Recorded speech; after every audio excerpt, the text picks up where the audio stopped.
Oop.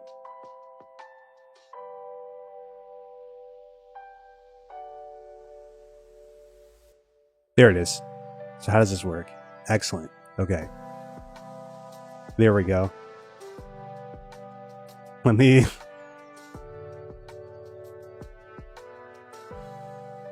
go into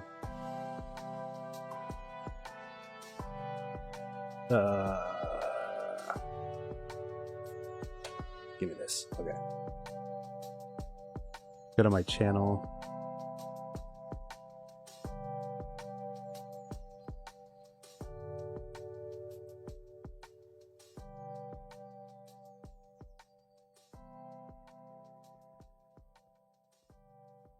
Get off this.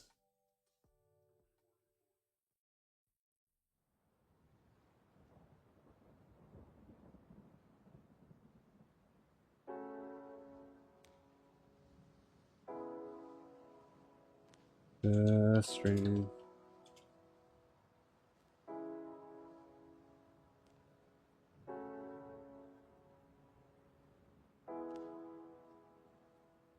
All right.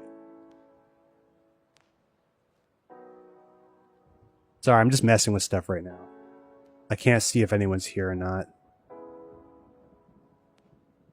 Let's do this. There was top chat? Okay. I'm still getting used to this. There was top. Okay. It's time for a zombies vibe stream.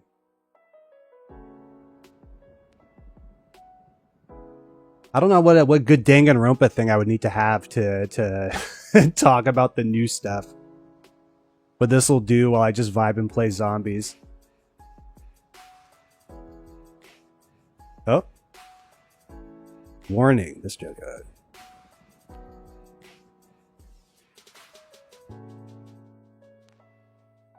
See, this is good. I actually have to test this now.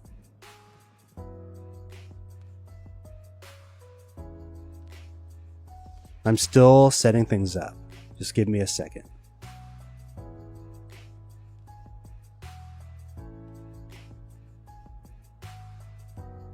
All my settings are no longer the same.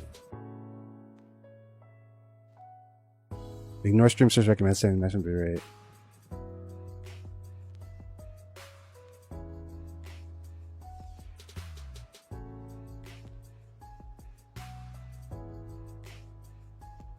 I think I'll be fine for now. I'll definitely have to tweak it later.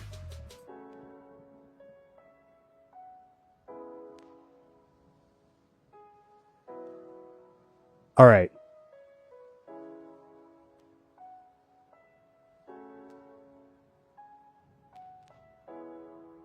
This is just going to be a test of basically a bunch of shit. I'll just play whatever.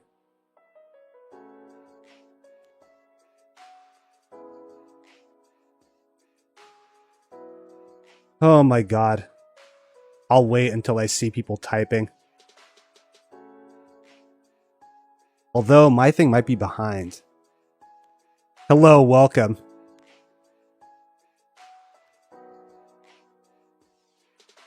This is basically just a vibe stream because I'm tired. Also, the Danganronpa stuff seems mildly interesting to talk about. Oh. Plus, zombies just a good excuse for me to play something while I talk about it.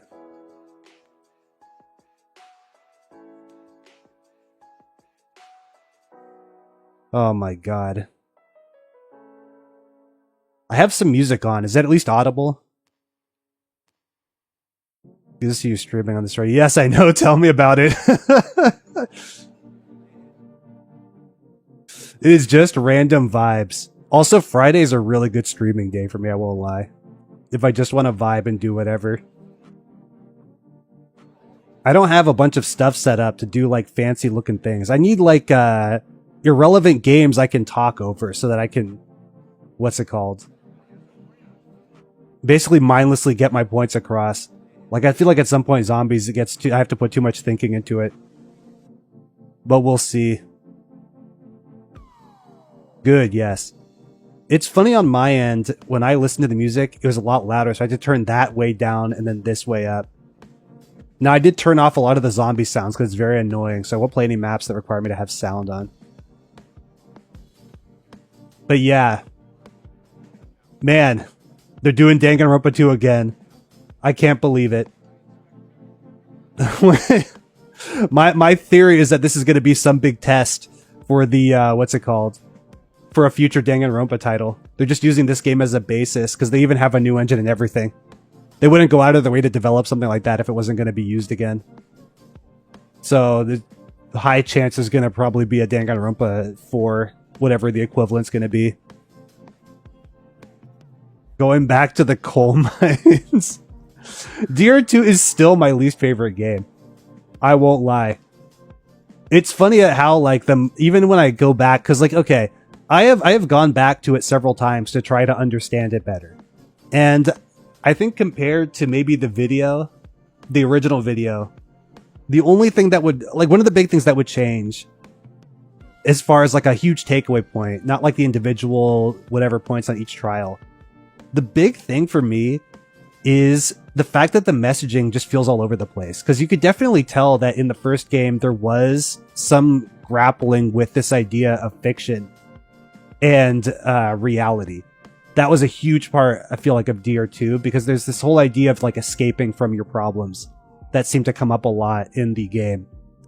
Because every chapter, from what I remember, would have a scene where characters would, like, distract themselves from their situation. In fact, like, the first thing they do in the first case is they're all trying to throw a party for each other. Then in the second case, they're throwing a beach party. Then in the third case, they're trying to go hang out while their friends are sick. They're trying to throw this, what's it called?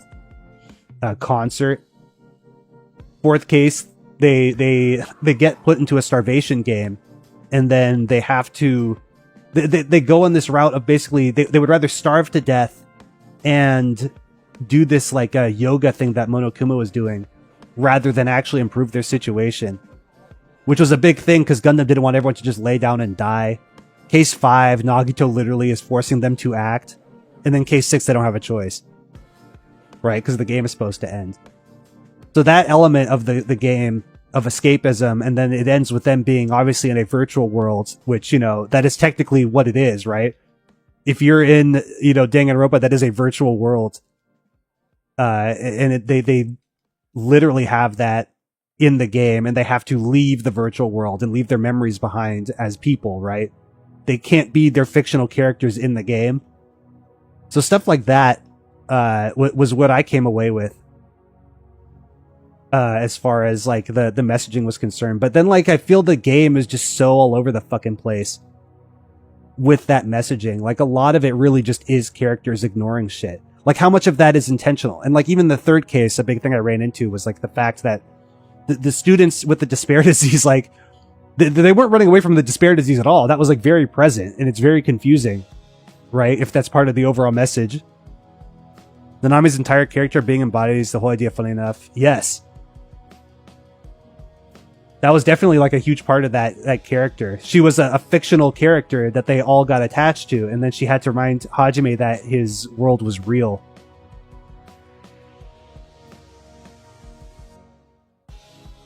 It's just that she, like, the only thing with that is that she has barely any screen time. Like, if you go back to DR2, you'll be shocked at how little moments Chiaki actually has as a character in that game.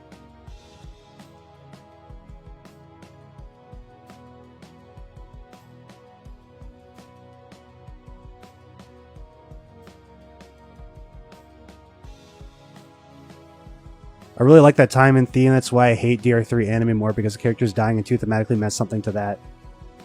I definitely got that vibe. I definitely got that vibe from people who really liked 2 coming into 3.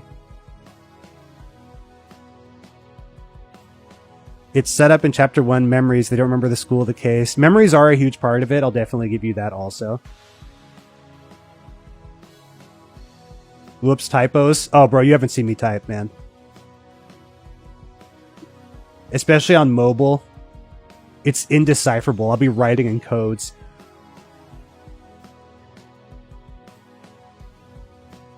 Yeah, I mean, anyway, that's also, like, a valid read of the game, too. A second DR2 is... Sir, a second DR2 has hit the towers. Yes. 100%.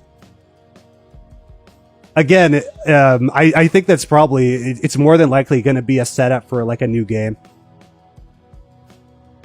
I definitely think that they did not just make an entirely new engine for the sake of DR2. I think it's a testing grounds, and DR2 is very marketable, so they're using that as their ground zero.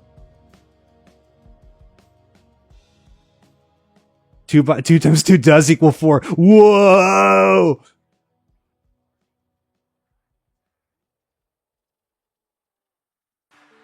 I read something where they said that the marketing team was like really crafty or something, and I didn't know what that meant. Is someone who's more Danganronpa builds can educate me?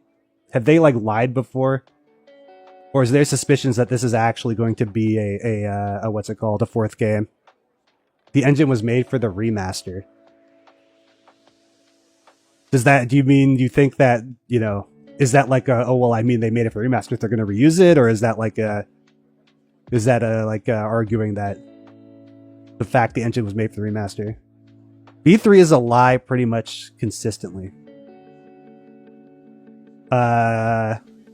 Expand? Explain? I'm not as DR pilled, okay? I know I made a series on it, but that doesn't mean I know everything. I'm pretty sure there have been times when I've been like talking about stuff where it's been just like 5 other people already knew it already. I'm pretty sure that's going to be half the V3 video anyways, me just talking about shit. Like, I got finished with a big chunk of it where I was going over the main plot, and it is like so, like, you 100% already know what it's about. You will not walk out surprised by that, by what I have to say.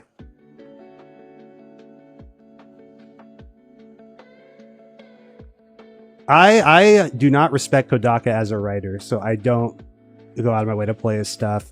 I've heard mixed things about Raincode and about 100 Line.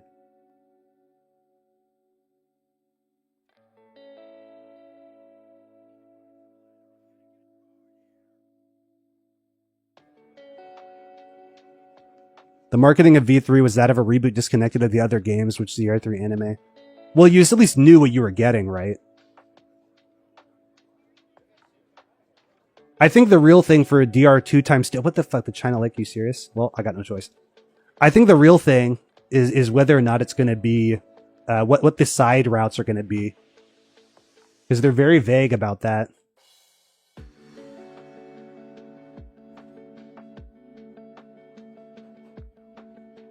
Like, where do we stand on the side routes? The new content. Are we thinking it's going to be like it's like a diverging from the main plot? It can't be, right? Because if new characters die and survive, then it's a new murder. You can't have the same ending. Although, I will say, if the end of the game is literally like just those characters, right? But like everyone but the new guys show up or talking, so they'll just be like, you can't give it to hope and despair. Yeah. It'll be the new character like, oh, yeah. And then everyone else will just be the same. That'd be pretty based, I won't lie. I would take that. It's also the first main game not written by Kodaka. That definitely is... So listen, that made it harder for me to say I wouldn't review the game.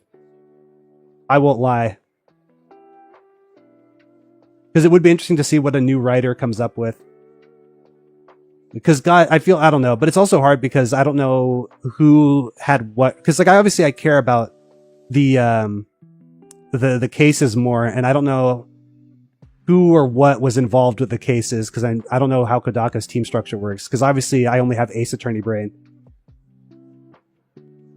Got to the stream late. What are your general thoughts on a new game? I mean, I don't mind it. To me, it seems like they're going to use it as a springboard for a Danganronpa 4 if they're making a new engine for it. They're just using Danganronpa 2 as a marketing thing. Also, I was not big on DR2. That's another catch-up thing. For obvious, you know, there are videos. I respect it more artistically. It's just that I don't really like it as much still.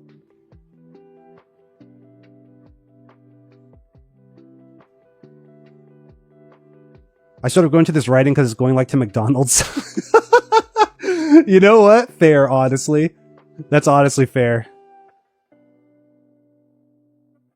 My style of writing is too dramatically different. I mean, the only thing from Kodaka that I kind of like, what makes me like really put off with him is just like the pedo shit.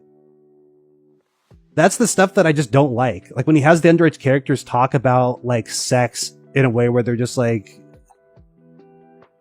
a certain V3 character would be a good example of this. A certain inventor who would not stop. She was listed as the vulgar character. Also, Kaide was a fucking perv, by the way. That was another surprising and shocking thing. The new writer first was V3 in Kirigiri novel. Kodaka is just supervising, so a new case will be new. It'll be a safe environment to make a story since DR2 is flexible. I guess it's flexible because a lot of the story didn't fucking matter up until you get the, you know... Like, the story is very episodic up until they get to the part where Junko just shows up out of fucking nowhere. Although I don't think that's it's a good and a bad thing. Shit. I had to use this ammo. I'm finished.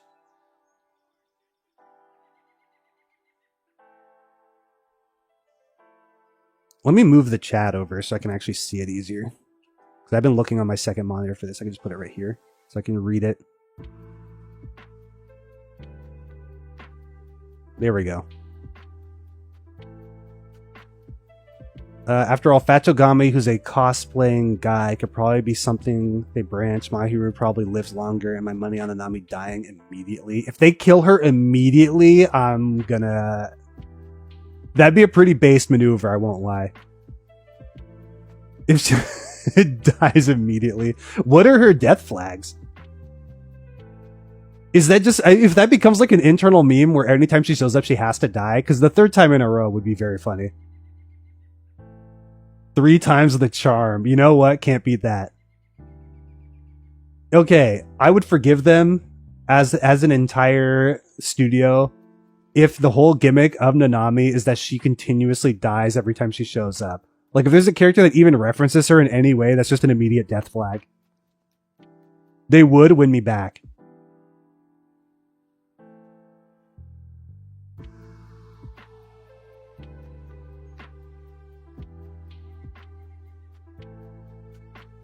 It's definitely one of those games where I don't want to be the guinea pig who finds out if the cases are good or not. I'll say that. It's funny, too. I think, compared to Ace Attorney, Danganronpa is the one game that actually has the potential for cases I would want to play. They've just, like, held themselves back by not thinking very clearly about what they're doing. I'm going to play DR2 because it's my ultimate guilt. I know that. I know you. DR2 is your bae. Recently finished 100 line when it comes out, or when it came out. All I can say is that every route was while different. Quality differs because different writer per route. It's your stop that you must game. 100 line, I heard a bunch of things. I heard a bunch of things about the quality of the writing also. I'm just not big into tactics games, I'll be honest.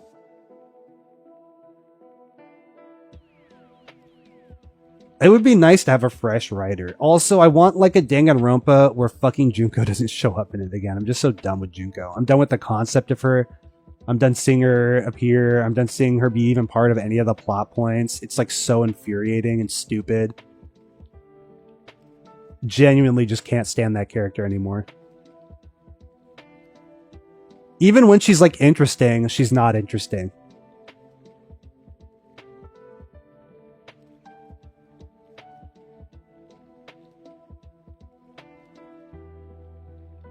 It was a lot easier in V3 just because she wasn't the main one, but even that ending is like, oh my god. I'm 100% underline and it's 20% tactics. Yeah, it seems like a visual novel because I saw a bunch of stuff and it's like half the time the characters are talking in that.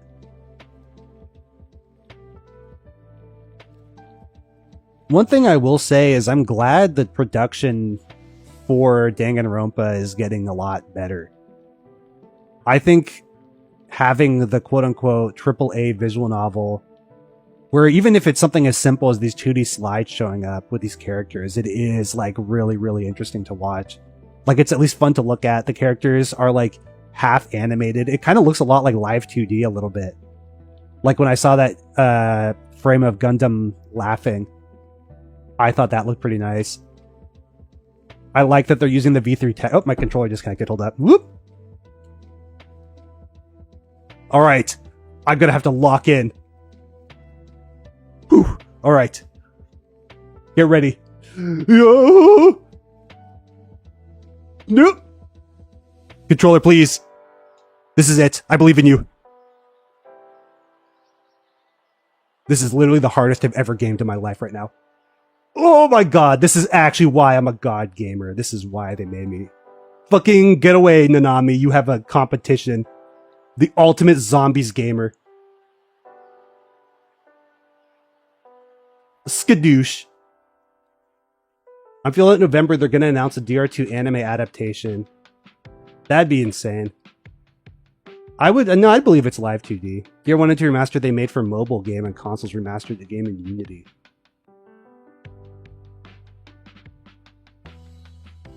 I believe it's live 2D. It looks like it. And I'm in. Okay, there is one thing I don't like about it. There is a what's it called? Terra has a chance of surviving. There's a really ugly black shadow on everybody. Like, did you get that vibe? Like, I feel like there's a really ugly shadow behind some of the characters in the thing. I might pull it up, actually. I don't know. I just know there, like, some of the artwork did not look that good.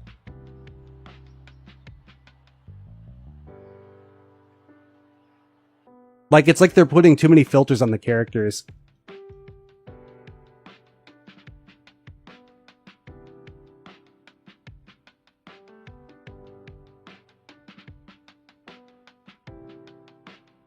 Several characters like My Hero faces look far less expressive. Did they redo the whole sprite? Did they get rid of her freckles? I don't know.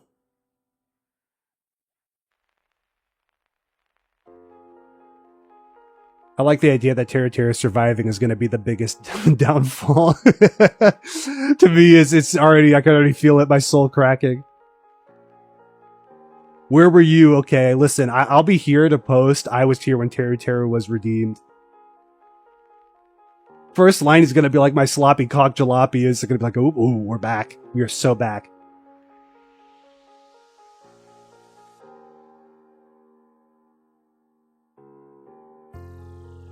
Kazuichi is dying in the second scenario. Terra becomes the first victim. Oh my god, I knew it. Maybe it'll be like an SMT Vengeance thing where they have like the diverging part at the beginning of the game.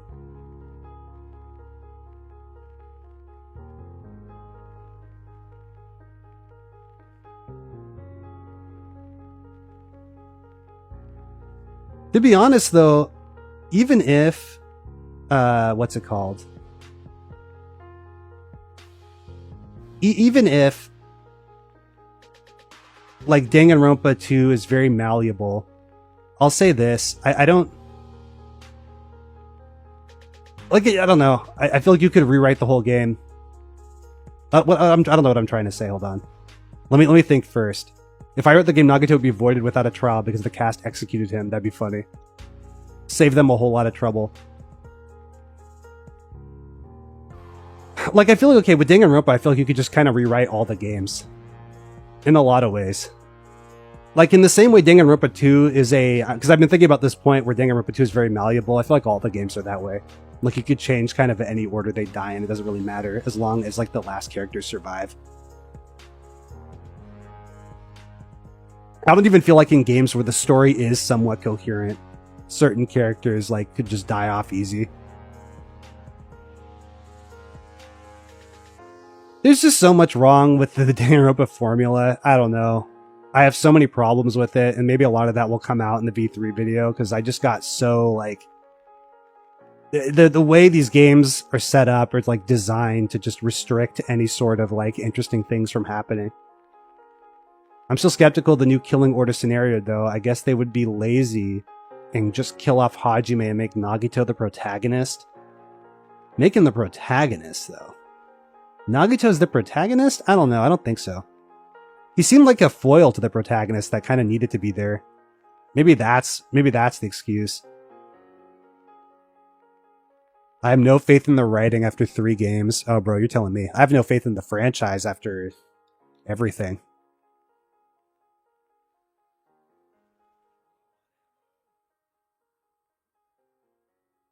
I got so tired of the daily life stuff. At a certain point, like even the free times, I'm like, it's still happening. Like, thank God they added the casino in V3 because I could fucking skip all of it. It was just driving me nuts. Make all the gag characters actual characters. I mean, I don't know. It's hard to say who is or isn't.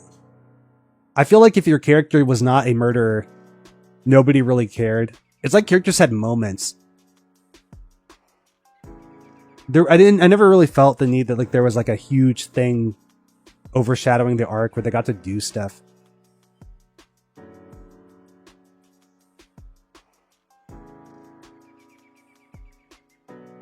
I think the only like relevant guy was Nagito from what I remember. Mech Nekomaru's saying shit. I mean, it isn't, I don't know, even Nekomaru being integral to this, the gymnast arc. She didn't even have an arc, though. That's the other thing. It's like, I feel like she went nowhere.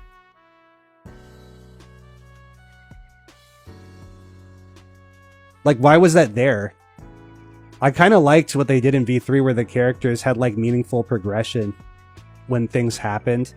Like Himiko had in the second case. Where, like, Himiko as a character evolves into someone who, like, noticeably changes because of the situation she's in, and, like, the story is complementing that. Like, the story actually has, like, chapters that have, like, narratives that complement what's going on. Like, an actual story. And then in Danganronpa 2, it's like...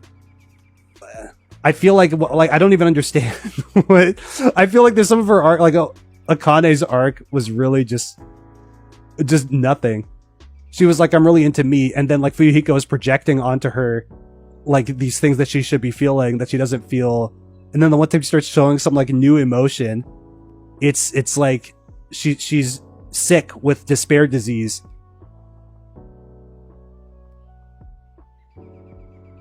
Well, so much for that, I guess.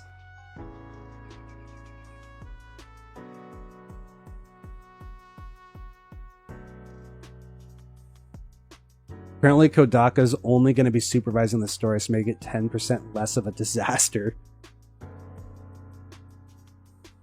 The series has got to do some major heavy lifting to win me back in any capacity to even, like, entertain the games again.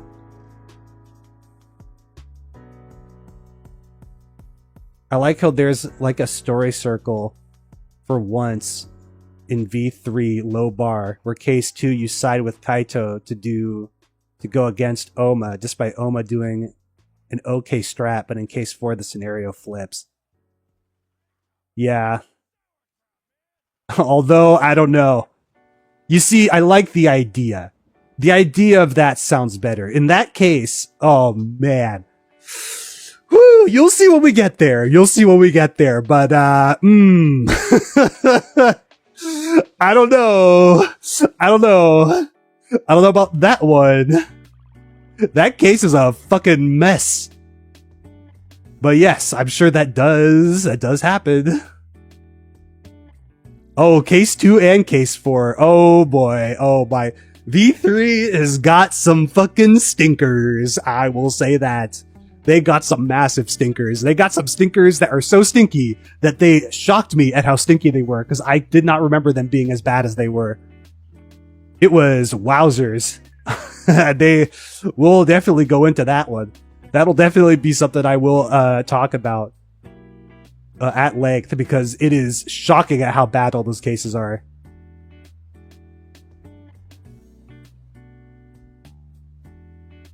Yes. And my controller disconnected. My controller is so hyped that it disconnected itself. Let me win! Okay, there we go. The entire second half of DR2 were like the worst chapters in the series. I don't know, man. I mean, I actually forgot how many sides an octagon had up until that fourth case. It's a good reminder that you should never forget your shapes. I was looking at a stop sign earlier today and I was like, hexa triangle. Wait, Danganronpa 2! and then I got it right, so we can thank Danganronpa 2 for that. You see, we give credit where credit's due. Kodaka does understand the value of the octagon.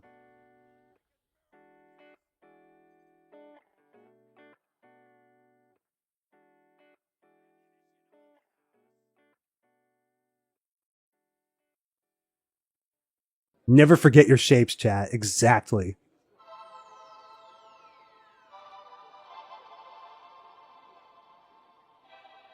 We're out here remembering shapes.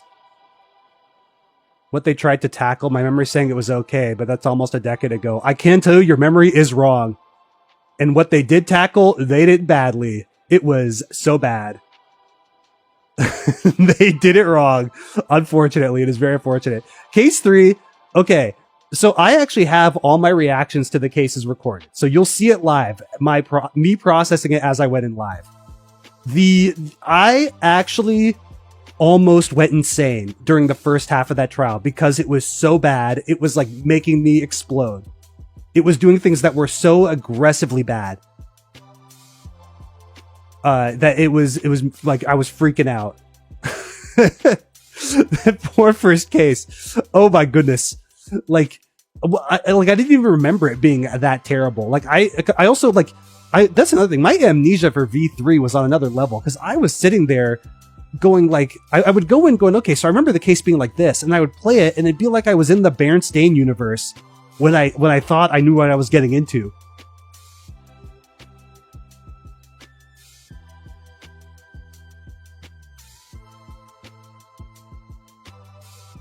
What's kind of annoying with I think DR in general is just the fact, and at least I'll keep this in the context of 2. They have the systems. They have what they like really cool ideas to make things work. And I don't even, obviously the minigames, the big folly of the minigame will always be that it's used in places where evidence can be used. Like it's feel like they don't get the value of their own minigame. Like in Hangman's Gambit, you can select a word to put into a slot, which is interesting for deductions, but then they will do it when you have evidence or when you could have gotten evidence to say something. Like some of the Hangman's Gambits in 2 are just memory tests for you to remember what was at the scene because they wouldn't give it to you.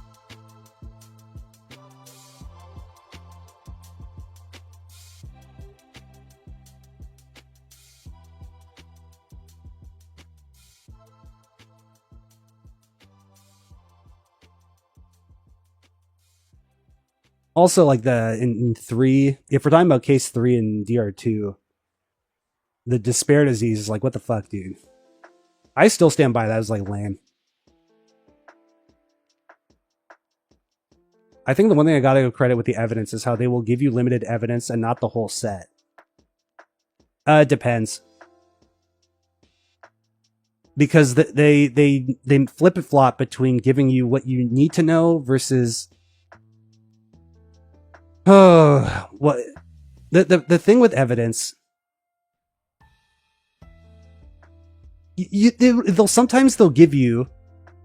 they'll leave out things that are important. So like, for example, they won't put a theory in the evidence. They won't be like, oh, this door was locked. I think it was locked at this time. Like, it's not going to give you those theories. Sometimes. Other times, I feel like they give you way too much information. And I think a lot of the culprits, sometimes they'll mix and match evidence together that shouldn't be mixed and matched. Sometimes they will there'll be evidence at the scene that you would normally take with you, but they'll leave it at the scene. But then you'll have to use it through a minigame. And at that point, it's like, well, why does this minigame exist for this piece of evidence when I could just use the piece of evidence, right? Like, those are the points where I would say, well, maybe they should give it to you. At that point, I would want to have that evidence. So, and then sometimes they literally, if we're talking about V3, sometimes they literally just lie. Like, there's evidence that is just objectively wrong with what you found. There's some evidence, like, case 3 had this the worst, where evidence would, show up, would be drawn differently than what it was supposed to be. Like, literally the art would be wrong. Like, objectively wrong. And I would get stuck on some parts going like, what the fuck is even happening in this game? because the artwork was wrong. like I don't even know how to, like, whatever you would think, like, how could it be wrong? Like, yeah, it was just like, if you're hearing this for the first time, yes, it is literally the wrong image. They're using images that are incorrect. I was like dumbfounded when I saw that.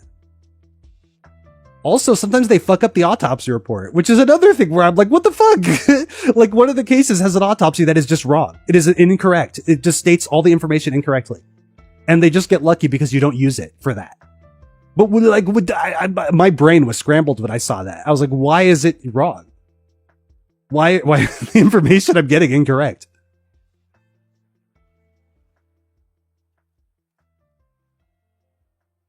No, it was in case 3 and 4. And then I think case 1, not so much. Case 2, they did it in a stupid way. Every single case, I think I could probably name you a problem with some of the evidence. I think 3 was the most egregious one, with just lies. When my game is just not telling me the truth about what I'm finding.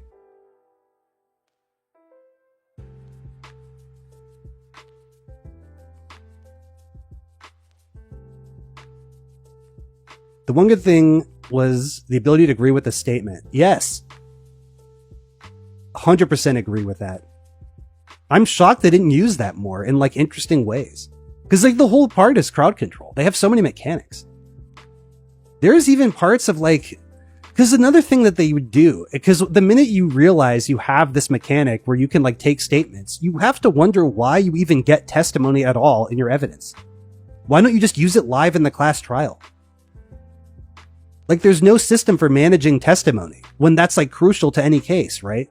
Like, when it comes, like, we gotta, for the Danganronpa cases, you don't need to care about the how done it half the time. Like, because most of that's spelled out for you in the evidence. A lot of that can also be done out of the trial for the most part. It's just that there are some problems where, like, some cases do heavily rely on metagaming that I do as the one playing it, but the game doesn't treat it that way. So it's really weird. Like, if there's a piece of evidence, I know it's going to get used because I have it, but the characters in the game don't. But they will just come up with a random explanation for it sometimes, as if that's good enough. But it's just not. And there'll be no pushback. Like, they won't give them pushback. And some people who are getting accused of crimes, like the culprits, will just kind of go with it. And it's like, well, I mean, you of all people. Like, I can get the other characters, but if you're, like, guilty and someone's using bullshit to accuse you, like, I would be like, well, no, fuck no. Prove that, bitch. Gotta prove it. Give me some evidence. DR2 Case 3 was the embodiment of this. Oh, with what the... Oh, it's been too long. Definitely with the hanging. This is why it's nice to have the videos exist, so they're like time capsules.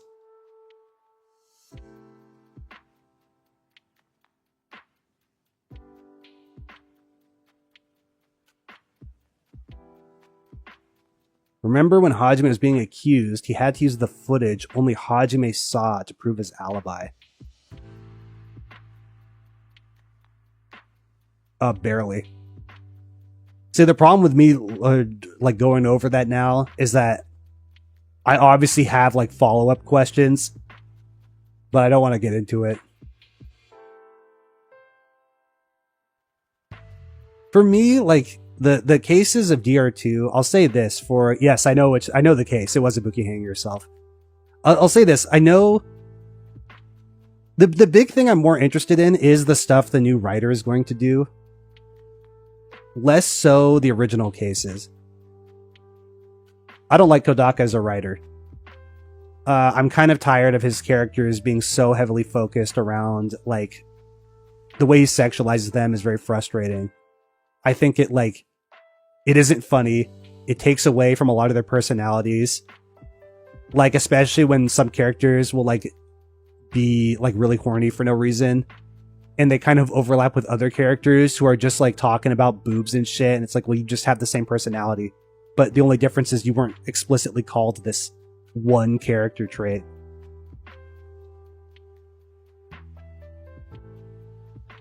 Also, I think having, like, the side stuff where, like, you go and see the characters naked is, like, cringe as fuck. I don't know why.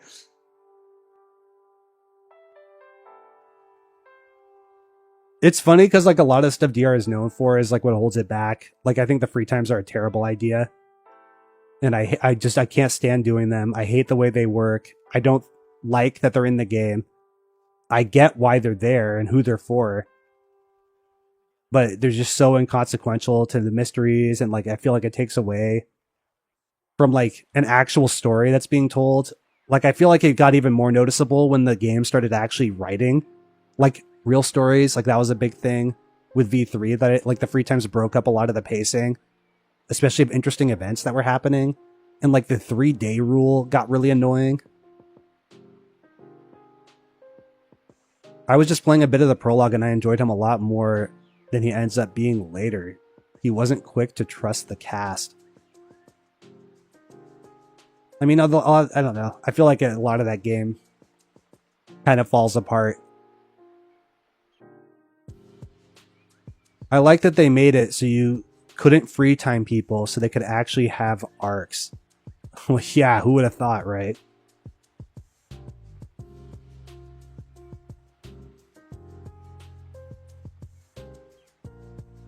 Actual character arcs in my Danganronpa? Obviously.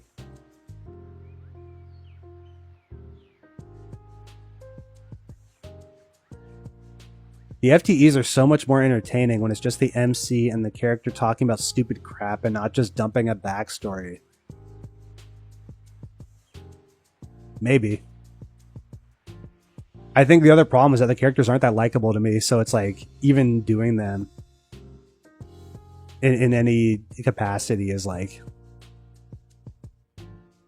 feels boring as fuck half the time.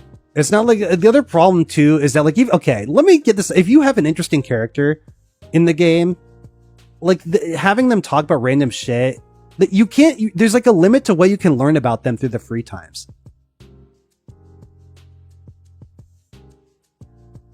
About her chest was very complex. Oh bro, that thing was like 10,000 D. Chess. Wink, wink.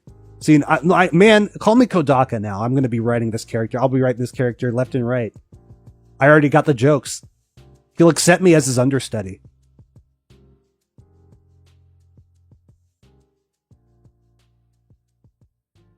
Yes, the characters do have to be stagnant. That's so like, it's impossible for them to work by that very notion. Are you going to go over the Kyoko light novel or the Soda? No. Check the Where's the V3 review video. That goes over what I'm going to go over and why. So the last one is V3. I don't want to read the Kyoko light novel, although I did see some powerful pictures from it. But I don't like doing book reviews. It's very annoying. Especially compiling all the pages. The Soda manga. I don't even know what that is. I don't really want to know. I can't imagine. I'm pretty sure. I think at the rate even the videos are going, I think it forms a nice narrative to end on V3 because that is the most meta of the games. Because I've kind of been building up pink hair mechanic. Oh no. Because in the video so far, I've been building up this narrative about the what's it called? The way Danganronpa is getting introspective about itself, and I feel like V3 is like the ultimate end to that. Yeah, what do you mean they're making another DR? I just got back from work. Don't do this. Oh, dude, does he know? Yes. So it's called Danganronpa 2x2. It's a remaster of Danganronpa 2, but they're gonna add new murder mysteries and new victims in it, according to their website. So it's Danganronpa 2x2. So yes, there's another one coming.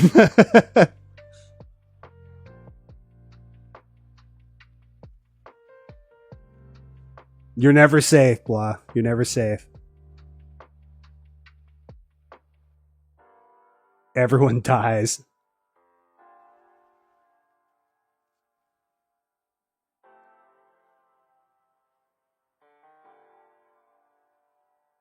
More brain rot cases.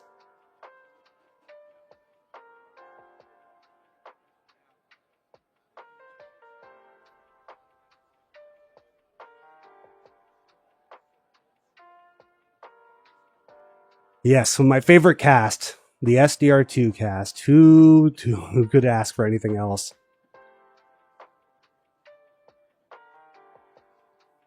How would you feel if Hyoko actually survives? I mean, it's more interesting as a dynamic in the cast to have a troublemaker. It's just that she doesn't function as that.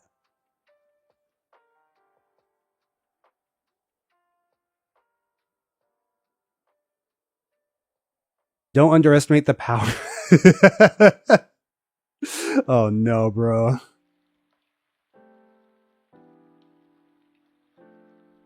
I don't want Hyoko to survive. Oh, well.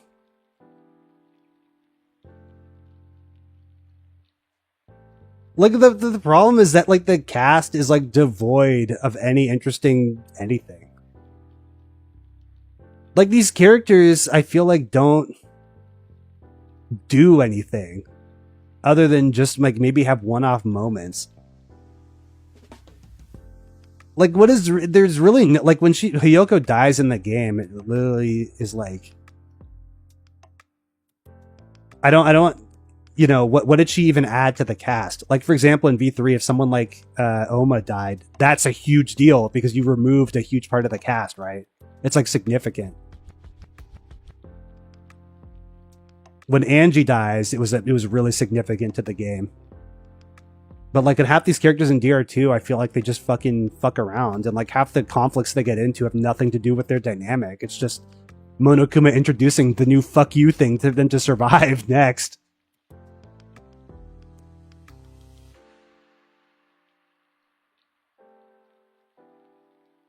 I mean, their chemistry is like devoid of any interesting conflict. It's like they just kind of do this. It's like something will happen, then they all just continue doing the same thing over and over again.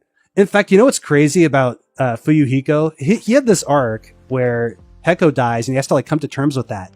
But the insanity of it is this guy is like having this big growth moment around the most stagnant characters ever.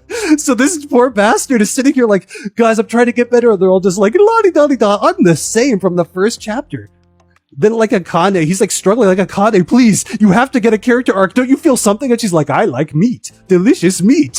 And he's like, no, please feel something.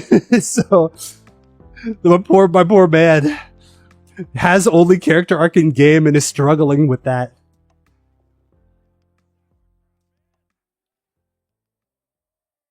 Half of the DR2's cast is being generous. What are you going to do after you're done with Danganronpa? Probably continue making random videos like I've been doing. There's definitely a bunch of stuff I'm interested in. Like obviously the zombies, internet beefs, if they're amusing and they won't end with me getting doxxed. But like those are more fun to keep track of. The new indie animation stuff that's been coming out, like a lot of the glitch shows have been interesting to me. Like I just finished Murder Drones recently, and that was a fun little show. Kind of a mess, but it was fun. I haven't seen the other glitch shows before this, but I've been watching Digital Circus. I've played 999. I've not played Your Turn to Die.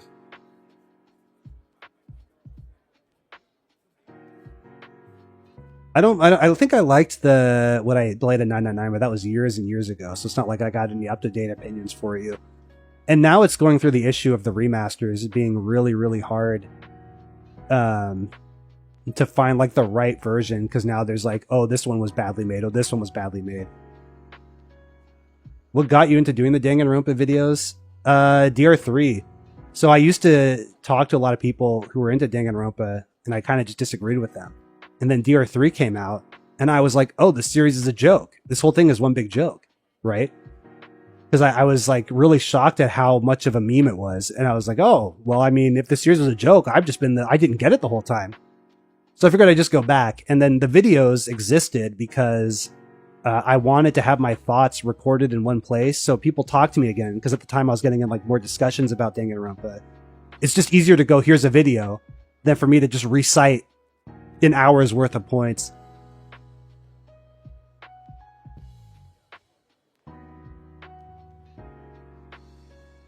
So that ended up leading to just a bunch of videos getting made.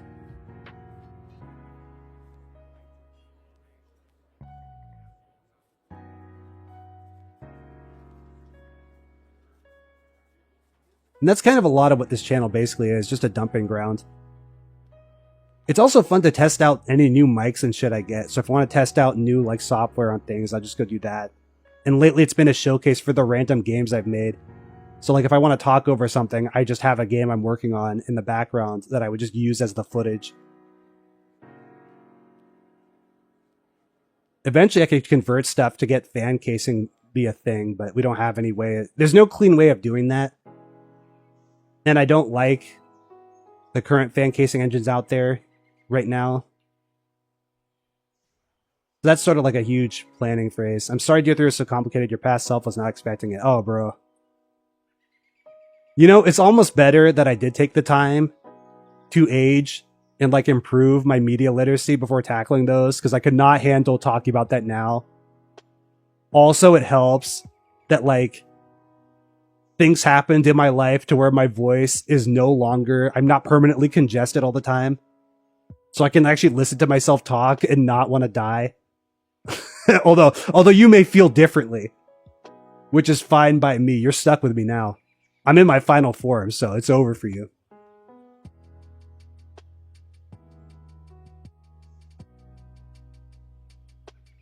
I listened back to the Spirit of Justice video recently.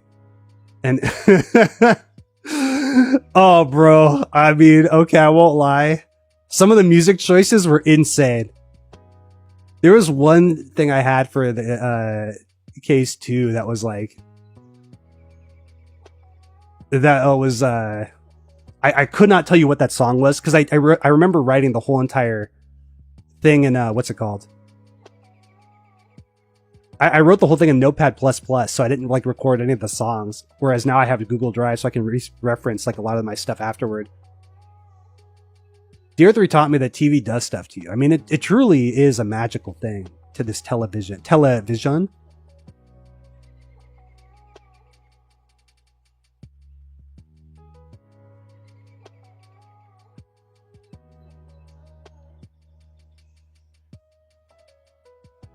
The Spirit of Justice video starts with me saying Spirit of Justice gave me AIDS.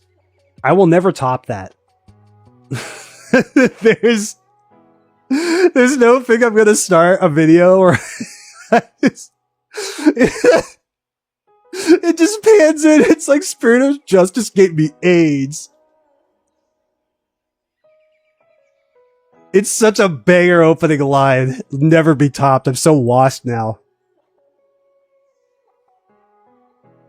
That was in when I had to make every single thing like a mix of AVGN and Mr. Plinkett. Oh, to be fair, some of the Spirit of Justice video, if you get past the audio sounding like I'm stuck inside like a dark room and I'm getting punched every 5 seconds when it pops, some of the points were bad. Other times it's just like it's almost like you would think PLvsAA was writing some of my older videos. And it's really funny watching some of it back. I deleted the Black Ops 3 Zombies video I made a while back. I should have kept it private for saving purposes, because it is so like the way I talk. I'll mention a place, right? And if for some reason, someone's points were wrong. Well, I mean, it's not up for a reason. I'm just saying some of them are really funny. I see the good in things. Okay, you're just being a hater. See, this is what separates. I'm a glass half full type of guy, but the thing with the way I describe things is so like let's say I want to say they go into a room, but like for whatever reason when I was younger I thought you would convey that easier by cursing. So I would do the PLvsAA thing where I'd go, he walks into the butt fucking room, into the fucking goddamn fucking room, and it was just that for like half the video. And it was like, it's like you're supposed to infer the fact that I'm so pissed off at the room that it's a bad thing. And it was like the style of writing I'm glad I got away from. I think around DR0, it definitely still invades a lot of, what's it called? The first and second, DR1 and 2, that's what it is. Those two videos. Dude, PLvsAA writing would make Danganronpa writing 10 out of 10. You know, funny enough, I don't mind the characters cursing in PLvsAA stuff. That's just how they talk. I think Has Been Hotel has its problems. It's not perfect, but I still like the, I don't know. I'm kind of in it just for the funny songs, I won't lie. I also like the funny grinning people. They got their big, scraggly tooth grins and they just sing some catchy songs, and I'm in it for that. It's basically just the hype moments and villain song aura, the show. And you know what? I'm in. I feel like some people just were taking it a little too, like... They're getting, like, offended by it for the sake of making videos in some cases, where I thought it was a little overboard. And I mean, it's fair. Like, when they had, like, obviously the fourth episode, I think it was, with Angel Dust and the pimp, was obviously very, like, controversial because, you know, the subject matter. But people were treating it like, oh, they really fucked up this time when they made this episode, this tasteless hack. It's like, okay, come on.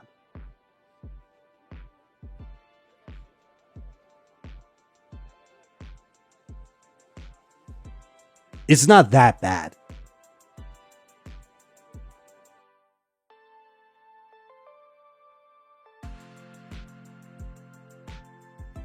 The only thing I need for Danganronpa's writing is just to, first of all, take the killing game seriously, like in some capacity. Like,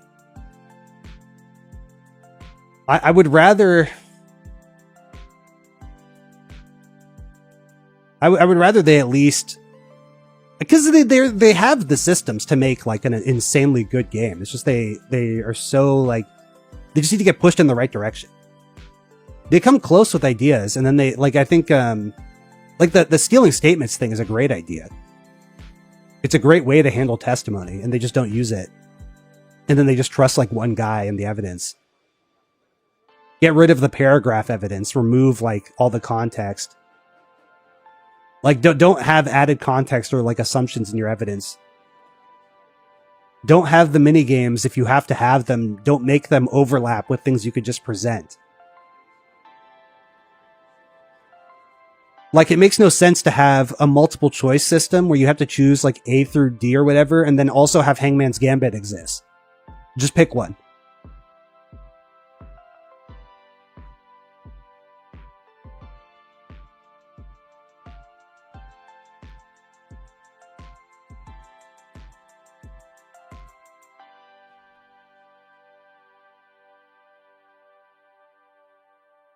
Also, like the howdunit of the murders, I'm kind of so fed up with how long they take. They should make a narrative that thematically ties back to the actual events of the So they should just write an actual competent story is what you're saying.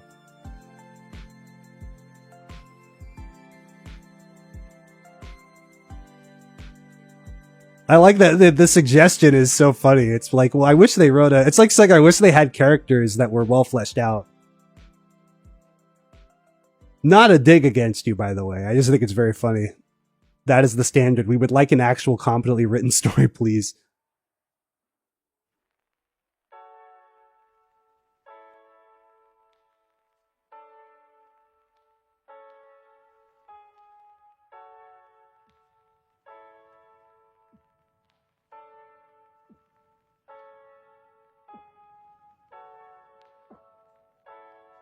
All my friends want the competent story.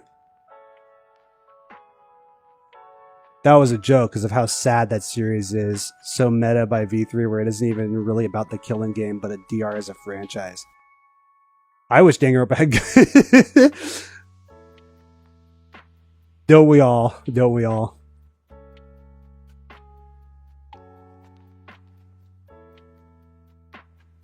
The new writer has been named, right? And I think they've worked on other Danganronpa stuff, or at least Kodaka stuff before, I'm pretty sure, haven't they? There is a difference between the person who wrote the mysteries, right? And the person who wrote the, what's it called? You have a My Anime list? No. I'm not an anime fan.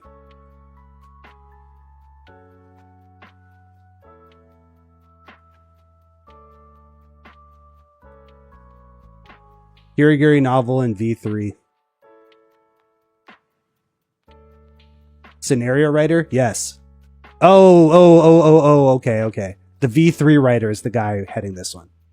Well, I mean, okay, you know, hopefully translation doesn't screw him over, but like, we'll see. They worked on 2 routes in 100 line. Were they the good routes?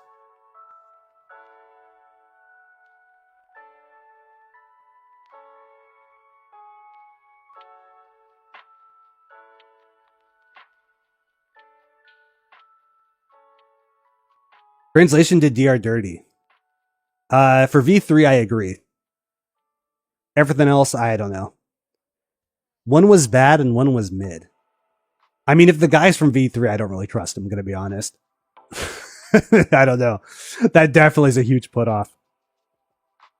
I think if you want the best case scenario with the cases in 2x2, you're going to be getting like cases where they're like, oh, they got really close, but there's a lot of potential here. They just really fight. Like, I'm tired of potential man. When it comes to cases in Danganronpa or Ace Attorney, I am sick and tired of hearing about potential man.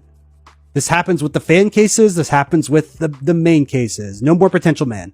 I don't think it could work. It could be cool. No, make it work. Make it cool. I'm done with it could have been.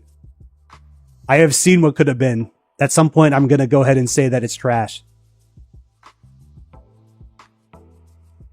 100 line only had good routes by comparison. The 2 routes he did were just whatever.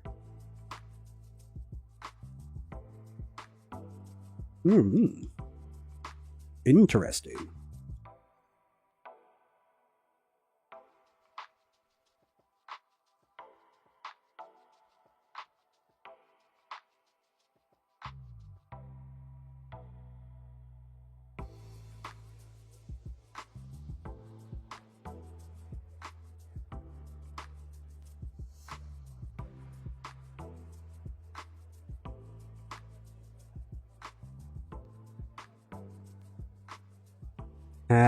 Okay, I just had to make sure I reread that so it wasn't high.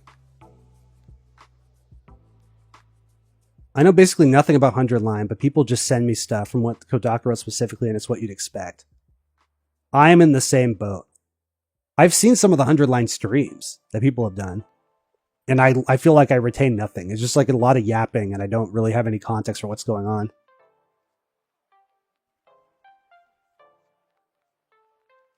But unhinged. Oh, really?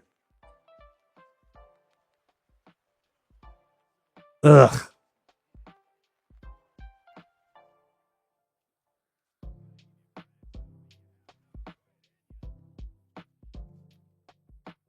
DR, he had a filter.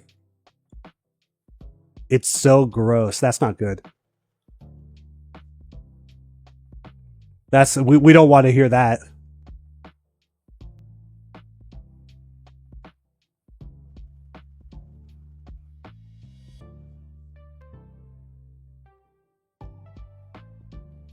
I enjoyed 100 line, but you wouldn't like it. I'm just not a tactics game guy.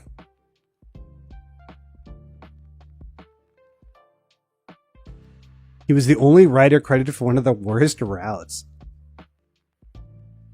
Kodaka is a hack? Impossible.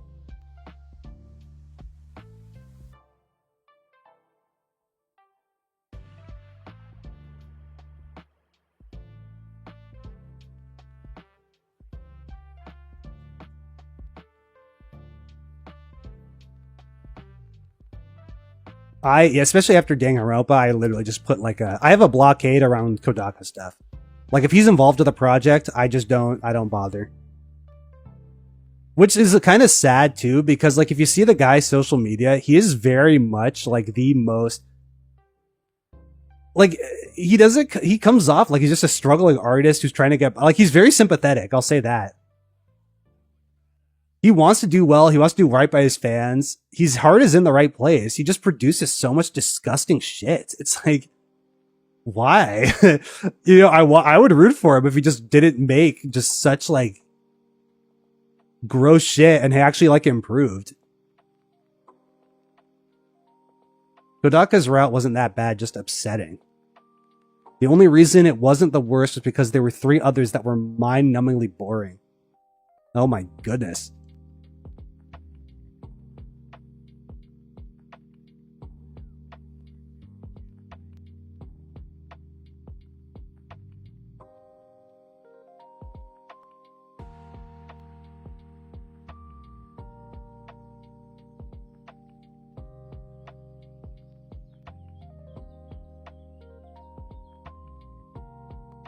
Oh, while we're on the writing stuff, there are Ace Attorney stuff I did want to talk about at one point. Not like prediction stuff, but there was a bunch of like, I don't know how to format it yet, but I'm still thinking about it.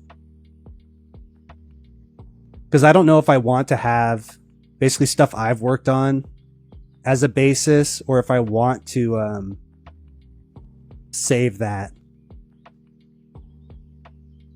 And I'm talking fan cases. Because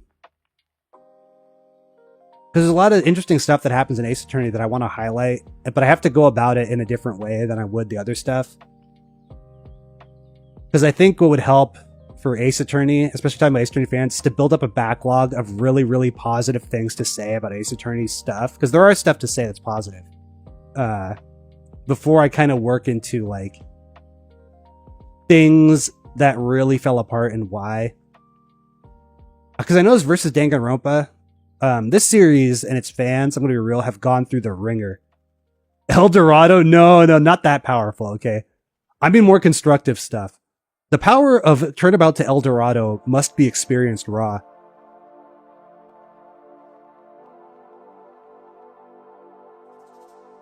So, man, I won't explain the context of El Dorado.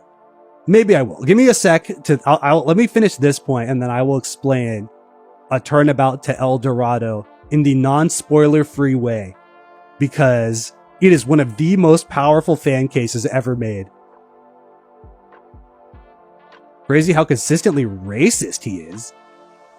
I don't know about that. I know he had the Uncle Tom thing in DR3, but I wasn't sure what was, because it was the only way I knew that was from a random Tumblr blog that did a translation of his stuff, and it wasn't an official translation, and so I wasn't like, I don't want to go saying things like this guy is like racist or whatever on a video, but definitely is very sus. Like if the character, whoever was the farmer, was inspired by Uncle Tom, like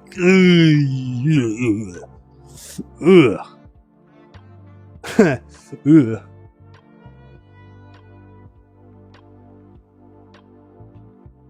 That was a whole can of worms I did not want to touch.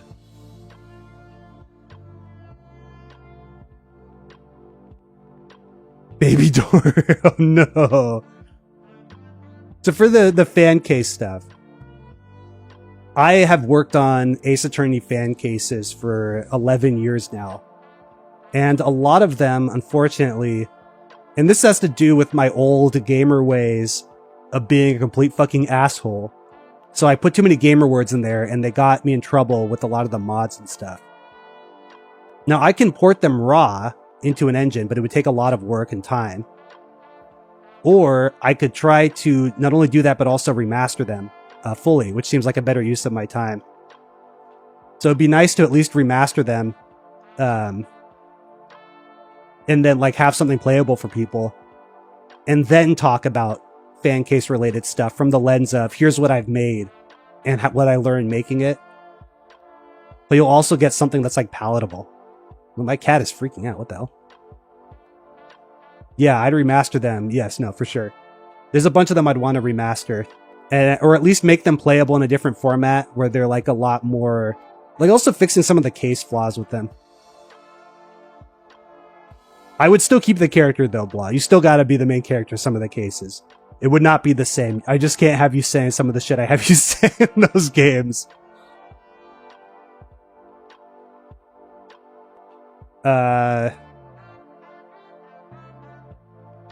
So that was more on the fan case side, but that's so far into the future, and like I need to spend so much time on that it's not like a big announcement thing here. Turnabout to El Dorado. Now that case, there's a guy who is pretty well known in the fan casing sphere named Dude with the Mask, or DWAM. And this guy, I'm gonna be positive here. On the best side, I could say, is this guy has some very good setups to his mysteries. He's since been involved in the Human Echo fandom. I'll describe some of this to you, Blood. You'll probably remember some of like, you'll know him from Turnabout Curtain, because I think that was the one that you got exposed to the most. And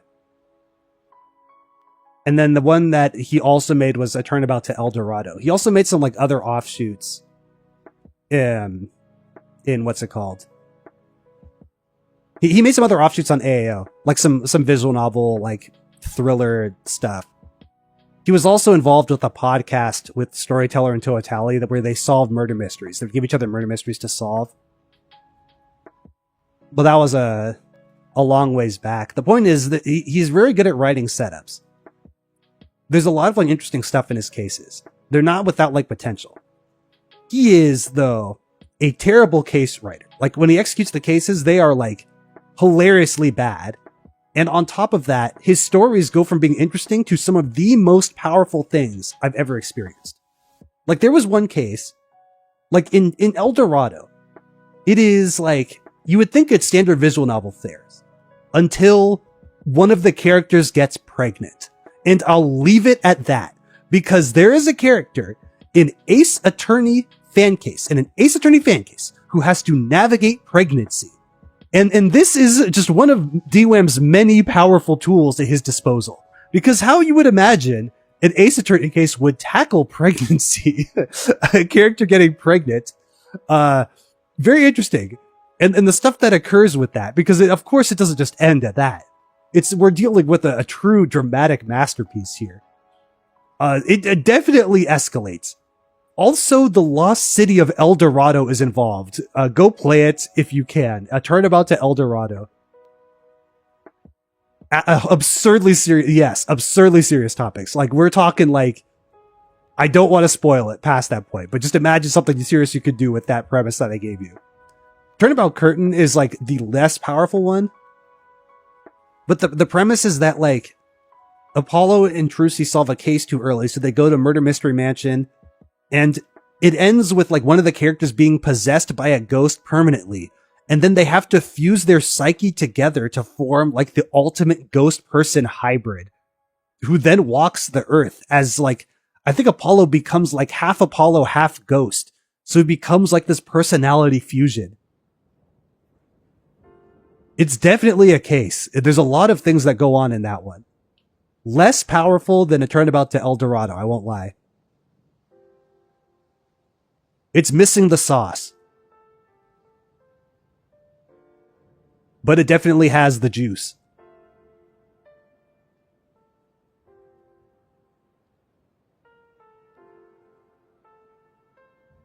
Imagine if Kodaka saw your DR. Oh, man.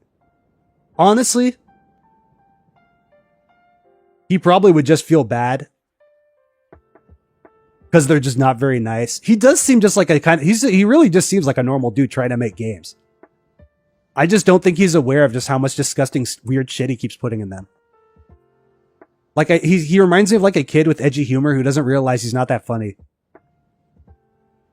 There's a video by Joel Haver with Dax Flame where it's like this guy who keeps making jokes about dead babies and no one laughs. That's Kodaka, but with like weird underage characters talking about having sex all the time.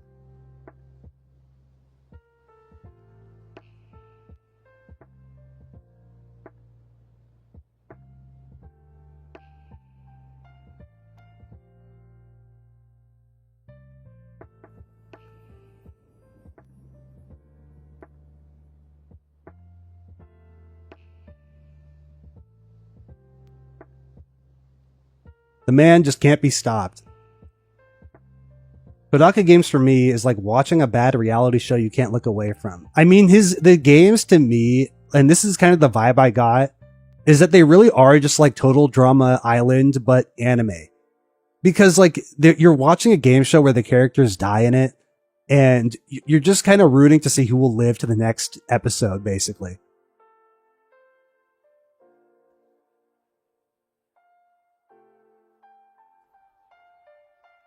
The funniest interview with the 100 line ever is that Kodaka now actually has women writing to constantly rewrite his work during it and giving notes while the 999 creator. Okay. Let me reread that. The funniest thing about the 100-line interviews is that Kodaka is now working with a bunch of women who keep forcing him to rewrite his stuff, while the 999 guy didn't need that. I remember those. It was very funny. It's almost like that says something about how Kodaka writes his female characters.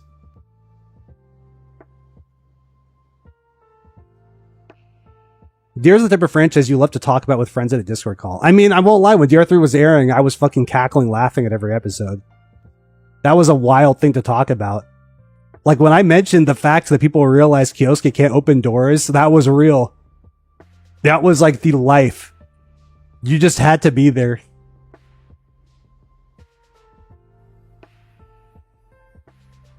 Chiaki being real was one of the funniest things. I can't believe they made her real. And then they just kill her. Legends. They kill her for like 5 minutes straight.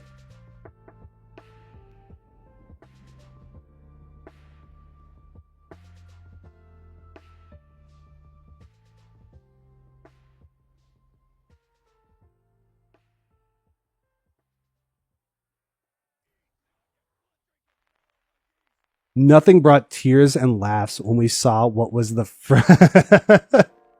Yes, I'm so mad YouTube copyright struck me like really hard for that. I forgot how like, okay, when I was editing that video, it hit me like a freight train at what the anime YouTubers were talking about when they mentioned how bad the copyright was on this site. And I was like, for specifically anime, it like, cause I was kind of like doing it. Then I got like 3 different claims. I was like, what the fuck? I had to edit down that last part to make it not get struck. I'm so mad. It's such like a masterpiece. Is the voice acting? I guess. I think if they have such bad material that it's like hard for me to care.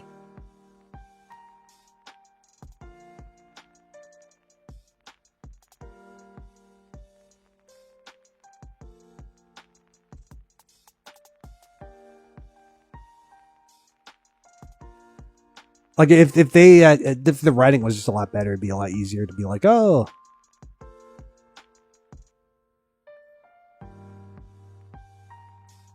Because I know SMT4 is a game I didn't like that much, but the voice actors and story like hard carry.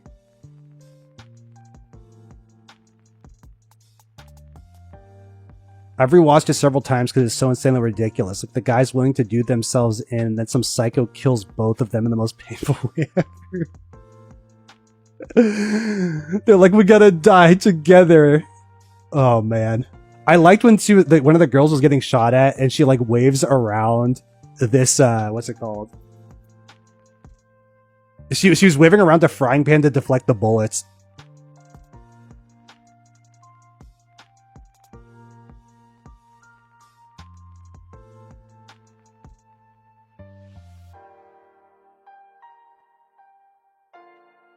The biggest, most tragic, despair-inducing incident of all time.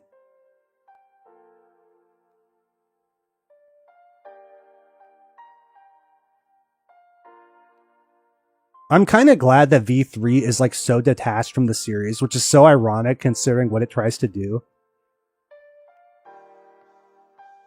Because it makes it just so much easier to talk about. Because like... DR3, what made it so difficult was just the fact that it was so ingrained. Like, I think that it cared so much about the series with a lot of its messaging that you had to like really be invested in what was happening.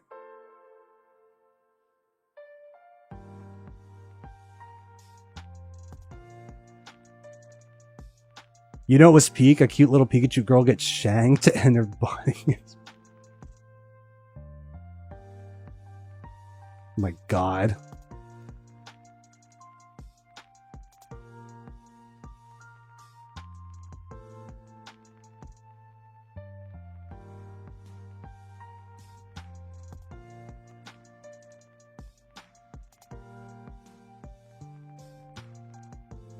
DR2's story was so stupid. Stop hitting me, zombies. I'm trying to read. DR2's story was so stupid they had to make everyone in DR3 get brainwashed to make any sense why they'd sign. Well, I'm pretty sure it was implied that like they gave up on hope in that moment It's just a bit weird that it took this one. See, it's weird because like okay, the apathy that they had is like kind of poignant, I think, to talk about. Like if the idea of falling into despair is gaining this like apathy for living, I feel like that is like a poignant talking point, especially if you're talking like in the context of a place like Japan, which does give me the sense that Kodaka is like very critical of it. I feel like you say a lot more by doing something like that than what he ended up doing.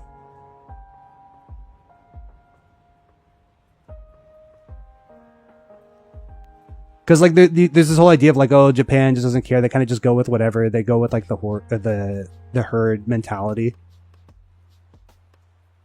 I think stuff like that is really, really interesting.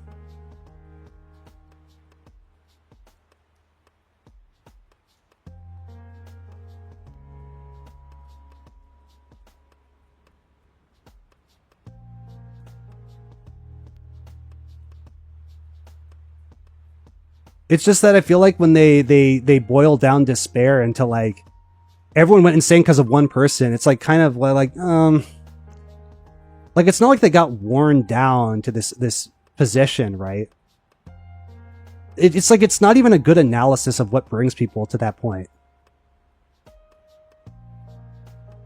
That's where I think the messaging kind of falls apart as like social commentary. DR2 will give you that. The FTE that you did, that you didn't read a lot of them, send implications how a lot of them could have fallen into despair. I think Soda's free time actually sets up the rocket in DR1 intro. Oh, what? That he wants to build a fake-ass rocket to kill people with? You know, I agree. That's my dream too. No, I'm just kidding.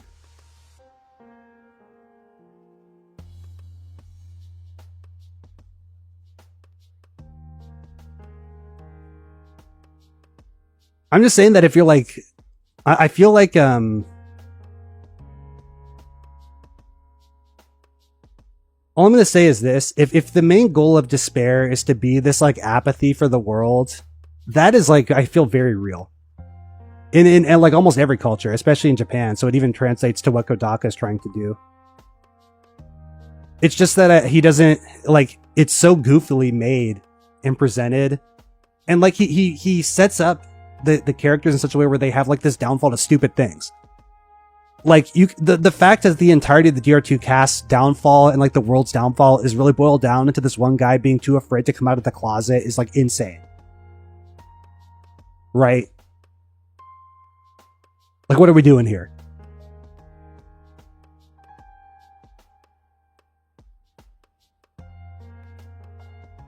It's easier to turn everyone into a Junko no Shima. It's not even like real roots of suffering, because like a lot of apathy just comes from experience. Because like the whole point of the show, that in that point was like, oh, people fell due to bad vibes and ideas. Like the atmosphere was in such a way where people kind of gave up on like the system they were in. It's just that it was built up in this way where this gay guy really just didn't want to come out to his friend. He was too afraid to get rejected, so he's like, I'm a pussy, so I guess the world has to die.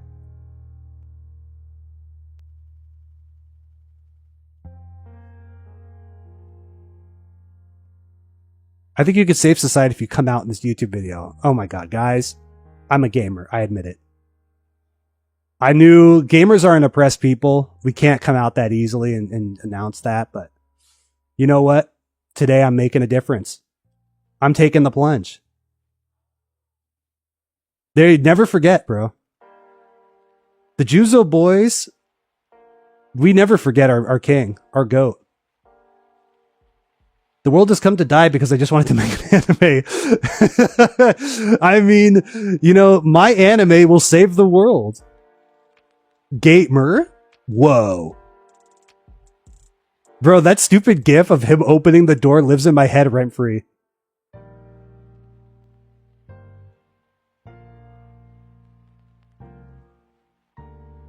You know the one. End of the world or linking incognito search history. No.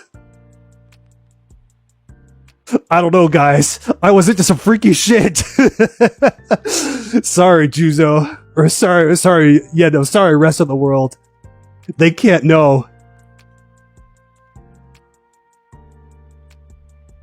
Excuse me, are you a fan of MLP? Juza, what's wrong? Wah. Yeah, I love that show. What's up? Juza, what's...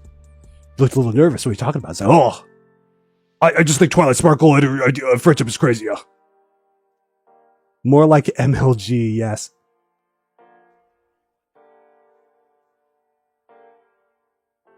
My God, gaming rights.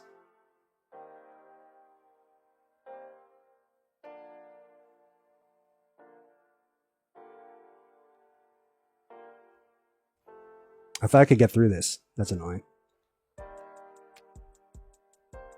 I gotta find a better way to route the zombies through that, because maybe I'll just take the longer way. It's safer. There's another trap up there, actually, I could use. But I don't know a safe way to do that.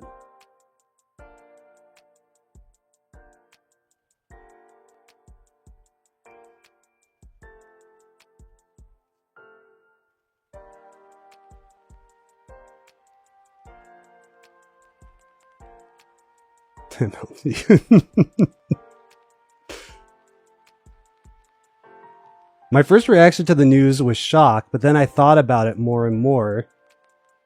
DR1 or DRV3, DR2's cast was so poorly handled that it might actually benefit from a do-over. Really?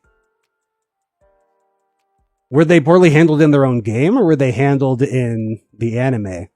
Because I feel like those are two different things, right? Or is this idea that there's this non-canon route that didn't show up in DR3 that's going to save them?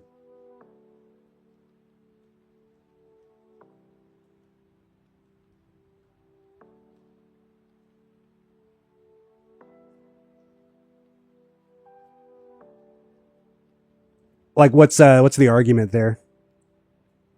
Are a fan of other titles besides Ace Attorney? I'm guessing you're asking me. Not really. I think the most I got into was like some Street Fighter, but barely any. I just didn't understand that enough. My fighting game journey is a bit weird. It like stops and starts at random games. The secret canon route where Chiaki survives. Oh my god. There were people theorizing that she was going to die again. Third time's the charm. I'm just saying it would be pretty based, I won't lie. New victim, and it's just her. She wasn't a victim before, to be fair. If you think about it. What I mean is that compared to the other games, half the characters in DR2 just die to no fanfare or live with no development. Oh, I guess. I could think... Yeah, I guess some characters. Sakura's death mattered in DR1. Hifumi's death, funny enough, had a whole scene where he died inside someone's arms. That, like, mattered to them. That's really funny how you put it that way. My only issue is that no matter how good 2x2 might become, Chapter 6 is such a fuckfest that it makes everything before bad. Mahiru had a funeral. Who gave her the funeral? Oh, they did. They were actually saying, oh, right, they made a whole thing for them. They made a shrine. It happened in like 2 seconds, and then they're back to fucking around the next day. I forgot. Saionji, yes. One person made a funeral.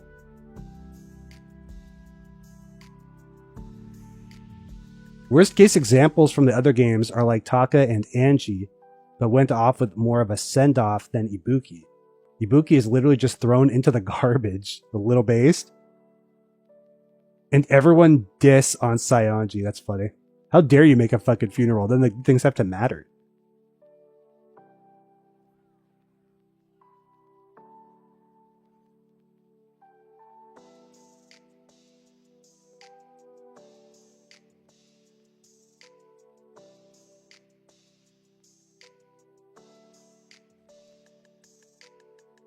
Yoko, then it became an afterthought.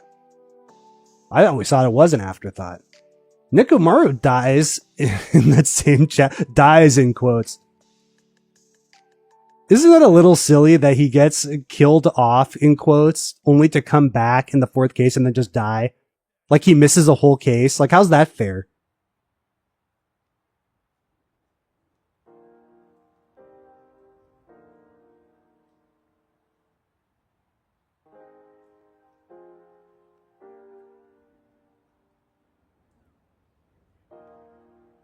Angie's death did matter, though. I'll disagree with that statement that it was more like nothing. Because, like, there was a whole thing with Angie that she kind of had to die in that case in order for the message to work with, because, like, their whole thing is that they're kind of retreating to these, like, they don't want to, like, confront reality, so they can retreat to these, like, lies or these, like, different things that are not reality. Like, the whole idea of escapism is through, Atua, who is claimed to be protecting Angie. So thematically, to me, it makes sense why she would die and why it, like, mattered a lot to Himiko that everyone died, because she couldn't rely on people to, like, carry her through things. She had to figure stuff out on her own, right? She had to grow as a person. They almost set up a conflict with Akane being made. Oh, typo. They almost set up a conflict with Akane being mad at Gundam for killing Nekomaru in the post-trial, and she drops it immediately before it could get interesting. She dropped it so fast I can't even remember it. That's right. Oh no, it was fast. That was fast as fuck, bro. I still think that the standout line to me in that is Fuyuhiko trying to make Angie, or, fuck their names. Make Akane care about fucking anything. Anyway, I'm dying. I got work. Yes, sir. Yes, sir. Go work. I'll be vibing here for a little bit longer.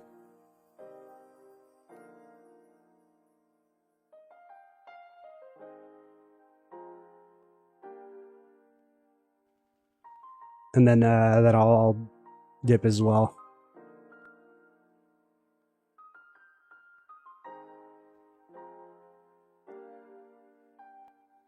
There was a Capcom game I was going to get into, but then I just kind of waited a bit too long. Oh, that's right. Monster Hunter. Why did I forget Capcom made that? I completely forgot about that. No, I'm totally into Monster Hunter. I was thinking about that question I got asked earlier. When is Monster Hunter? Bro, Wilds is barely, like, is there anything to do in Wilds? Are you doing the new content they added? Like, how is their new endgame? It's getting a bit wild. The new endgame with, like, the 9 million star monsters. I've been the same, man. Even after my game got fixed, I could actually play it. I've been kind of like, I'm going to go back to play Sunbreak with someone who wants to get into Monster Hunter for the first time. And I just said, he was asking me, like, which one should I get into? You know, how good do I have to be to play with you? And I just went, well, I haven't played. Like, this game will probably run on your computer. Which is true. Sunbreak will definitely run on his computer. And World is definitely, like, really taxing and badly optimized. And so is, like, Wilds. So, and I've never played Sunbreak, so I'll just go play that with him. That just goes to show that DRV3 did it better when Angie was the worst example I could think of. When it became time to be treated like trash. It definitely had way more competent writing. I agree with that. If it didn't run on their PC, then it's over.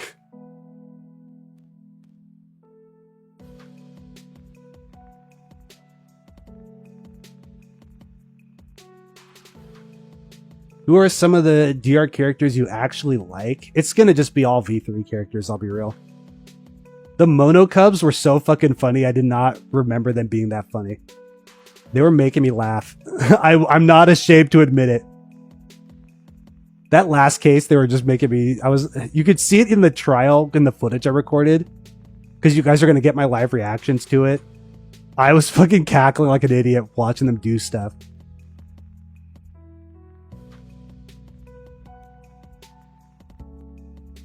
Otherwise, a lot of the characters were fine. It's like none of them really stood out to me because I feel like a lot of their depth was just kind of like interesting, but it's not like I cared that much.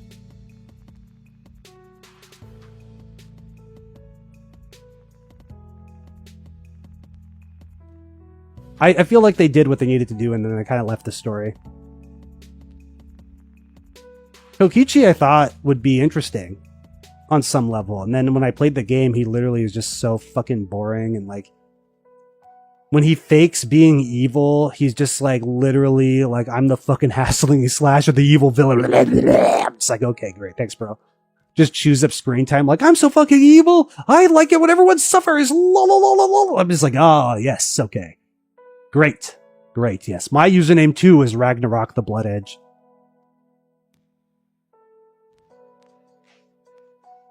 They blow up the worst one in chapter 1. Facts have been stated.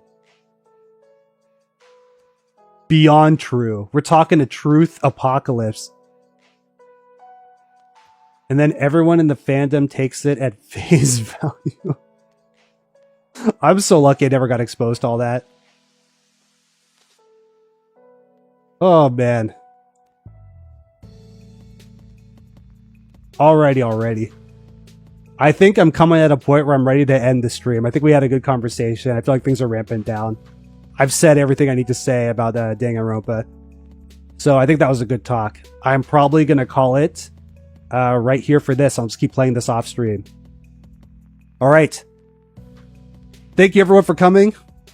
I will see you next time. Play before Persona 4. I didn't read that. I didn't read that at all. All right. See y'all later.